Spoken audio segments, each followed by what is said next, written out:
Assalamualaikum warahmatullahi wabarakatuh. Perkenalkan, nama saya Azra Nurfadila dengan NIM D1B0181176 kelas P Pembangunan Agribisnis.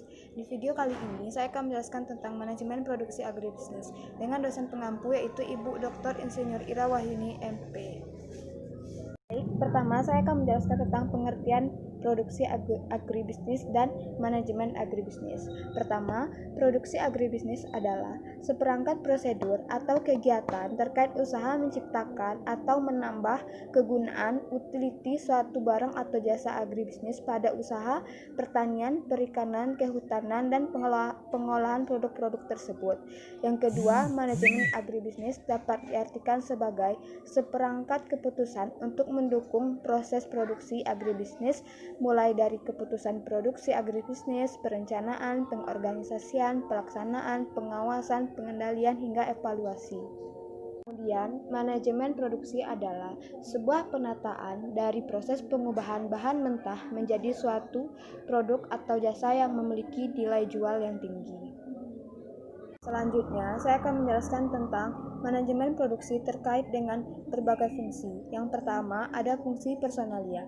Fungsi personalia adalah untuk memajukan dan memanfaatkan tenaga kerja sedemikian rupa sehingga tujuan organisasi dapat direalisir secara berdaya guna dan berhasil, dan adanya kegairahan kerja dari para tenaga kerja.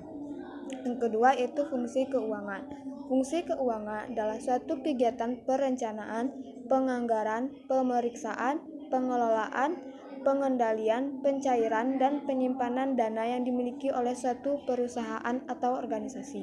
Yang ketiga adalah fungsi pengadaan dan penyimpanan, adalah kegiatan penyimpanan barang oleh suatu perusahaan atau organisasi manajemen produksi. Yang terakhir ada fungsi research and development, fungsi dalam perusahaan yang memanfaatkan akumulasi teori, pengetahuan, metode, dan teknik untuk misalnya pengembangan produk baru dan proses produksi. Nah, saya akan menjelaskan tentang kegiatan-kegiatan dalam manajemen produksi. Kegiatan itu ada 4. Yang pertama, perencanaan kegiatan produksi, yaitu erat kaitannya dengan kegiatan produksi yang akan dilakukan sesuai dengan waktu dan periode tertentu. Yang kedua, ada pengorganisasian kegiatan produksi, adalah proses mengidentifikasi, mengelompokkan, mengorganisir, dan membangun model hubungan kerjasama untuk mencapai tujuan. Yang ketiga, how to achieve human resource, yaitu untuk menjalankan perencanaan produksi dengan pengarahan dan koordinasi. Yang keempat, ada pengawasan kegiatan produksi, adalah fungsi untuk menjalankan proses kegiatan agar sesuai dengan rencana awal.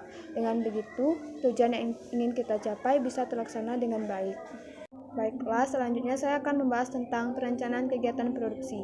Di perencanaan kegiatan produksi ada hal-hal yang harus kita lakukan atau kita perhatikan. Yang pertama ada penentuan lokasi usaha. Penentuan lokasi usaha yaitu tempat produksi perlu ditentukan di arah yang relatif sesuai untuk kepentingan usaha dengan berbagai pertimbangan tertentu. Berbagai faktor yang dijadikan pertimbangan dalam penentuan lokasi usaha antara lain adalah 1. Kedekatan dengan tenaga kerja atau buruh yang kita pekerjakan. Yang kedua itu kedekatan dengan sumber bahan baku maupun ketersediaan sumber daya alam yang mendukung. Yang ketiga, kedekatan dengan pasar. Yang keempat, lingkungan masyarakat. Dan yang terakhir, ketersediaan sarana dan prasarana transportasi yang dapat mendukung usaha produksi. Yang kedua, ada perencanaan ukuran pabrik dengan mempertimbangkan beberapa hal sebagai berikut. 1. Skala usaha ekonomis atau skala usaha. Prinsipnya, semakin besar ukuran pabrik, maka biaya per unit semakin kecil. Jadi, penentuan ukuran pabrik mungkin terkait fleksibilitas jarak ke sumber bahan baku dan pasar, mengakibatkan biaya angkut lebih murah. Yang kedua, sifat musiman dan pola produksi. Pabrik skala besar cukup menyerap volume produksi pada musim tersibuk, akan tetapi pemborosan besar pada masa lengang. Lebih ekonomis dengan mengoperasikan beberapa pabrik dalam ukuran yang lebih kecil. Yang sebagian ketiga, dampak inflasi.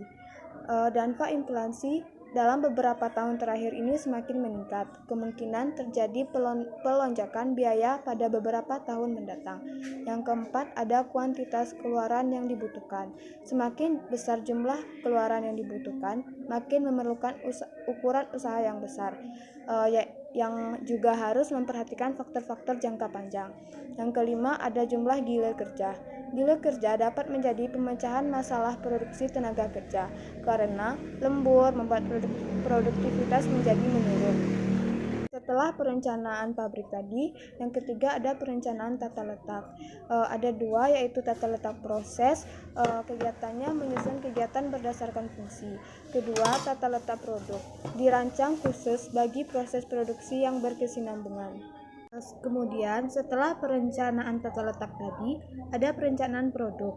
Perencanaan produk ini adalah perencanaan produksi memiliki tujuan untuk melancarkan proses produksi secara sistematis.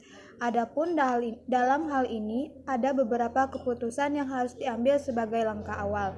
Di antaranya seperti jenis barang, kualitas barang, bahan baku yang digunakan, kuantitas barang, serta pengendalian produk itu sendiri. Tahap-tahap dalam perencanaan produksi yaitu ada satu, survei pasar, yaitu kebutuhan, permintaan, penawaran pasar.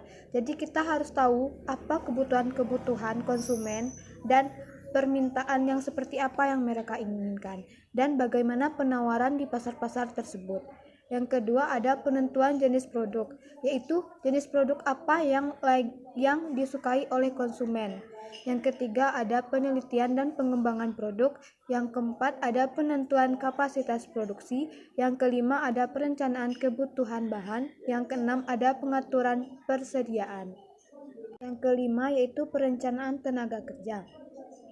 Suatu bisnis akan berjalan jika ada manusia yang menggerakkannya. Dalam beberapa jenis usaha seperti pertanian, pengeluaran tenaga kerja menyumbang porsi terbesar dari seluruh pengeluaran perusahaan. Hal-hal yang harus diperhatikan adalah kesesuaian jumlah tenaga kerja dengan kapasitas produksi, keterampilan, keahlian, sikap, soft skill, atau merekrut karyawan atau sumber daya manusia yang berjiwa entrepreneur. Yang keempat, ada pendidikan dan yang kelima yaitu produktivitas. Setelah perencanaan kegiatan tenaga kerja, ada perencanaan target produksi, di mana kita harus merencanakan target produksi ke pasar-pasar. Yang ketujuh, ada perencanaan alokasi sumber daya yang dimiliki. Selanjutnya ada pengorganisasian kegiatan produksi dan personalia produksi.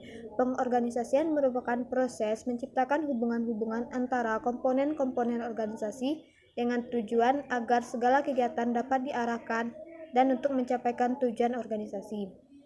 Kemudian ada how to age human resource untuk menjalankan perencanaan produksi dengan pengarahan dan koordinasi dengan cara yaitu satu, menerapkan jiwa kepemimpinan oleh setiap pemimpin dan karyawan dalam bekerja. Yang kedua, menerapkan tugas utama pemimpin yaitu mengelola, mengalihkan, membina dan memberi teladan. Kemudian berkomunikasi dengan baik dan sopan. Terakhir ada pengawasan yaitu supervisi yang menjamin agar kegiatan dilaksanakan dengan baik. Pembanding mengecek apakah hasil sesuai dengan yang dikehendaki. Kemudian mengkoreksi yaitu berusaha menghilangkan kesulitan atau penyimpangan baik perjalanan maupun perubahan rencana yang dipandang terlalu muluk.